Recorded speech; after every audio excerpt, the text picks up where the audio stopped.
Calma aí que eu vou te contar a história da Segunda Guerra Mundial da maneira mais rápida que você já viu na sua vida. A Alemanha invade a Polônia, Reino Unido e França declaram guerra à Alemanha, União Soviética invade a Polônia e a Finlândia, a Alemanha invade a Dinamarca, Noruega, Bélgica, Holanda, Luxemburgo e França, Itália fascista declara guerra à França e Reino Unido, Japão entra na guerra, a Alemanha invade a Iugoslávia e a Grécia, a Alemanha invade a União Soviética, Japão ataca os Estados Unidos em Pearl Harbor, também ataca Hong Kong, Malásia, outros territórios e as Filipinas, Estados Unidos declaram guerra ao Japão, Reino Unido declara guerra ao Japão, a Alemanha e a Itália declaram guerra aos Estados Unidos. Tem o dia D e bombas em Hiroshima e Nagasaki e fim da guerra. A guerra acabou, o Japão perdeu e se rendeu, mas teve uma pessoa que não ficou sabendo disso. Esse cara aqui, chamado Hiro Onoda, um soldado japonês que estava nas Filipinas cumprindo ordem. E mesmo após a guerra, ele continuou combatendo, achando que a guerra não tinha acabado. Ó, esse canal é pequeno ainda, mas eu sei que a maioria das pessoas que assistem esse canal ainda não se inscreveram.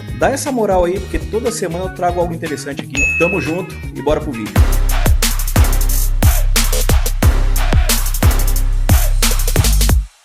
Se você ainda não conhece essa história, tenta chutar aqui nos comentários, antes de acabar o vídeo, quantos anos você acha que o Hiro Onoda ficou combatendo um inimigo que não existia mais? Em 1942, aos 20 anos, Hiro Onoda estudava na escola Nakano, do Exército Imperial, principal centro de treinamento de operações especiais do Japão. Antes de tudo, Onoda era um cara muito dedicado, um militar formado para espionagem e ações de guerrilha, o que significa que ele sabia viver nas piores condições. Mas uma coisa ele não sabia, que era ficar atento às notícias. Lá em 1944, o Onoda recebe as suas ordens. Ele é enviado para a ilha de Lubang, nas Filipinas. A missão? A clássica de filme de ação: sabotar o inimigo, destruir pista de pouso e não deixar ninguém passar. Ele devia manter a ilha intacta para o Japão. Beleza, fácil, né? Só que aí o exército americano chegou e aqui vai um spoiler. Eles, Então, depois de muitas batalhas pesadas e muita correria, Onoda e os seus soldados fugiram para a montanha. E lá começava a verdadeira missão: sobreviver e continuar a luta. Eles se esconderam na selva e ficaram lá, esperando reforço. Mas ninguém ia chegar. Aí vem a grande virada. Em 1945, o Japão se rende. O imperador disse: galera, desculpa aí pelos 20 milhões de mortos e tal, e bora pra casa bater uma boia e ficar de boa. Essa foto é verídica. Naquela época não tinha inteligência artificial ainda. Isolados na selva, aviões japoneses jogaram panfletos, avisando que a guerra tinha acabado e que eles poderiam se render e voltar pra casa. Mas o Onoda, ele não acreditou. Pra ele isso era claramente propaganda inimiga. Sério que eles acham que eu vou cair nessa? É sério? Panfletos, alto-falantes, até cartas da família. Nada adiantou.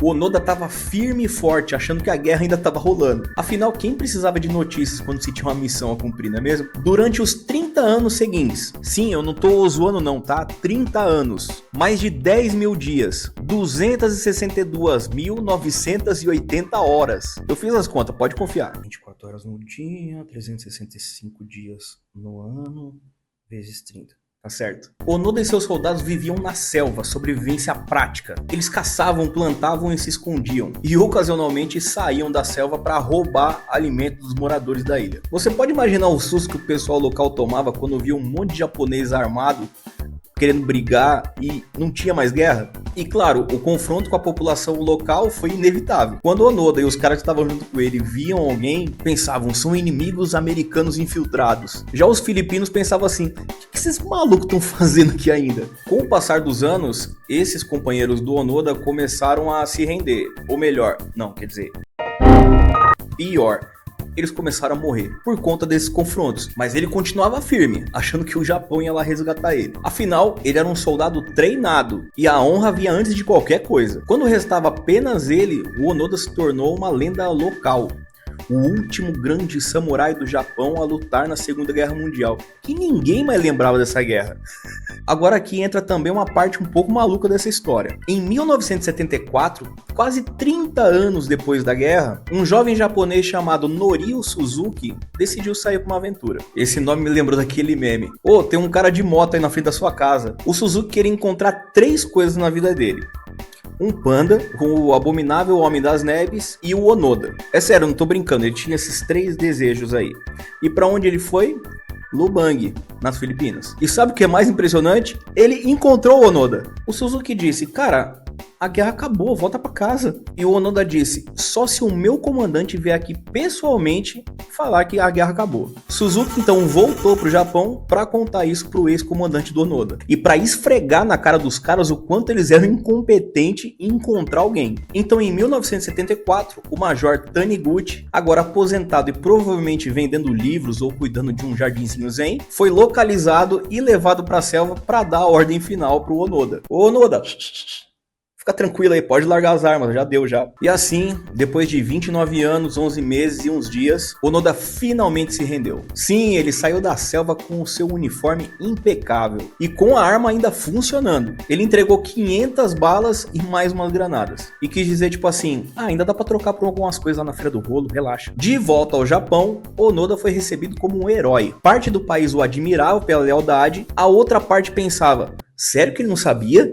Mas para pra pensar uma coisa, esse cara ficou 30 anos no meio da selva, ele não acompanhou o avanço da sociedade, ele não sabia o que era cartão de crédito, corrida espacial, micro-ondas, vacinas, o nascimento do rock, Elvis Presley, Chuck Berry, disco de vinil, aviões comerciais, cinema 3D, chegada do homem na lua, fotocopiadoras, transplante de coração, guerra da Coreia, guerra do Vietnã e tantas outras coisas. É a mesma coisa de pegar uma pessoa lá nos anos 90, jogar ela na selva, falar pra ela ficar lá defendendo um lugar onde ela a qualquer momento pode ser atacada e deixar ela puta da vida. Aí você pega essa pessoa e traz ela pros dias de hoje. Essa pessoa vai ter perdido muita coisa. Eu não sei se alguém faz isso, mas o meu jeito de depilar é da seguinte forma.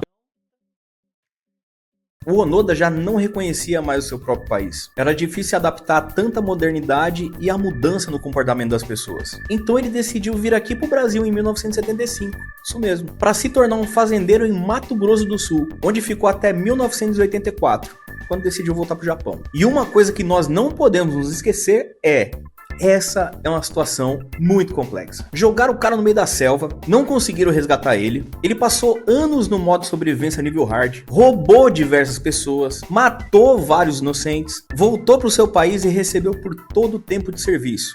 O FGTS cantou lindo na conta dele. E tem mais. Apesar dos japoneses terem recebido ele de braços abertos, ele era um criminoso de alta periculosidade nas Filipinas. Mas o presidente de lá absolveu ele dos crimes, por se tratar de uma situação totalmente atípica. E que muito provavelmente nunca mais vai acontecer algo nesse sentido. Ele perdeu 1/3 da vida dele por uma guerra que terminou poucos dias depois que ele pisou nas Filipinas. É complexo porque, na minha opinião, ele não é nem herói nem vilão. Ele é só o soldado mais dedicado no qual nós vamos ouvir falar. Onoda viveu até os 91 anos, quando faleceu em 2014 devido a uma pneumonia. E o que você acha? Ele foi um herói que nunca desistiu ou alguém que não sabia a hora de parar? Eu me chamo Naldex, se inscreve aqui, ativa as notificações e eu espero que você tenha uma vida ótima e tchau.